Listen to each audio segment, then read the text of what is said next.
Hey guys, it's Jonah here. Are you ready to smash it up? I am, once more. It's the 2014 Spring Smash Off.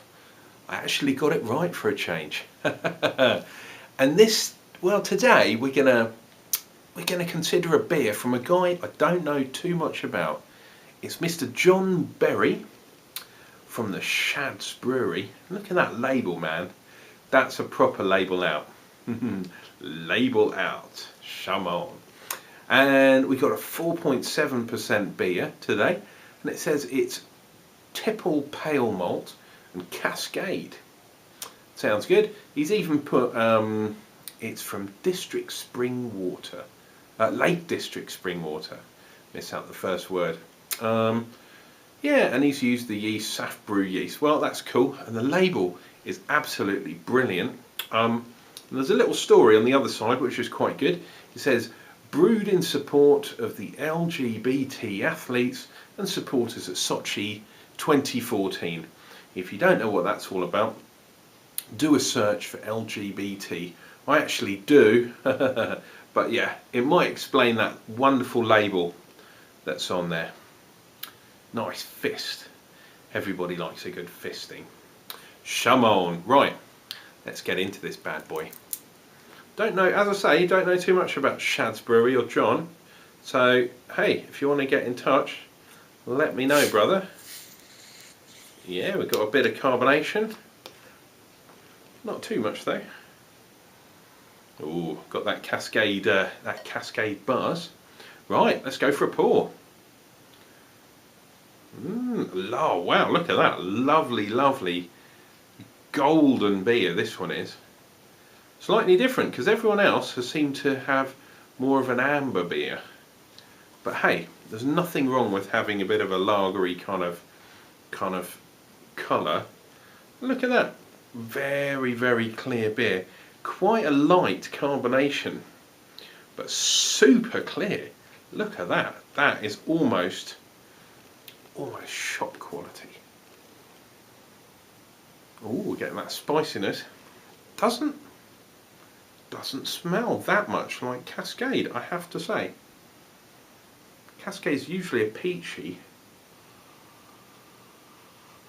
I'm getting more of a sort of elderflower aroma. It is quite light, but definitely there. When I get a bit further down the glass, unfortunately I've overfilled this a tiny bit. Once I get a little bit further down, it will be more apparent. But that carbonation's still there, but as I say, quite light. Right, cheers John. Thanks for sending us a brew. Let's get in there.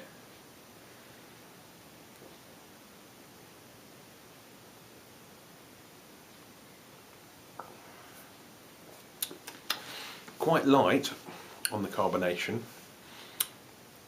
Quite bitter, however.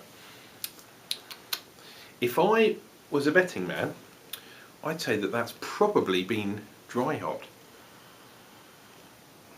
But it's so clear. I mean, that's very unusual. Just want to do something. Let's have a quick swirl of that. No, there is some stuff in the bottom, so that's not off a keg, for example. Be interesting to know how much hops you put in here, because it is quite bitter. It's on the bitter side.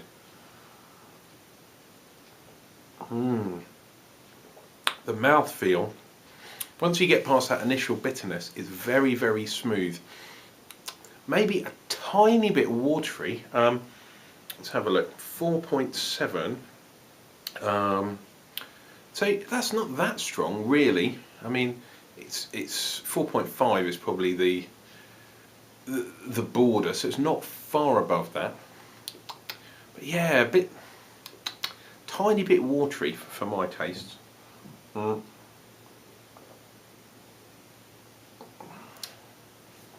Maybe that comes across in the colour too. Malts. I'm getting a very, very slight sweetness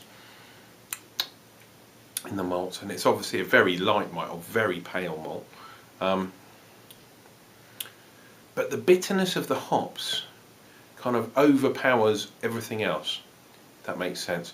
So we're kind of going back to the kind of IPA style. I mean, this isn't as extreme as, say, Tony Yates' one was earlier in the week, which was absolute hop overload. But this one is definitely down the IPA route. Right, let's go for another swirl and get my nose right in there to get the aroma.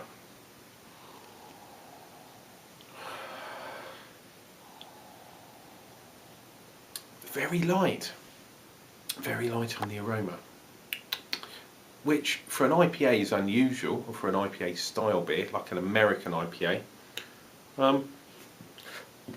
Maybe you've gone down the same lines as what Harry did and just did a boil with a lot of upfront hops, and you didn't put that many late additions in. But then it's got that aroma. This is very strange. It's definitely got the aroma, very bitter up front. Maybe a few more hops in the middle. Take some off the first additions right at the beginning. Maybe chuck them in somewhere in the middle, so you get a bit less bittering.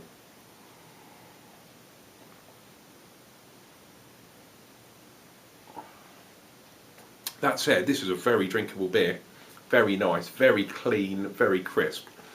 If you wanted to give a lager drinker a bit of a surprise, chuck one of these his way, he'd think it was a lager. And when he drank it, whoa, what's the matter, lager boy? You've all seen those adverts. Anyway, John Berry from Shad Brewery, very, very good entry. Thank you very much, sir, for sending this in. As to everyone else who has participated thus far in the Spring Smash Off, we are sadly coming to the end. We've only got a couple of brews left. One of them's Tom's Not Quite Smash Brew, but we'll talk about that when we get to that day. Guys, it's been my pleasure being in your lives, entertaining you with my ramblings. Take care. If you don't subscribe, how will you see more of my antics? Make sure you do. Take care, guys. We'll see you real soon with another beer review. Shambone.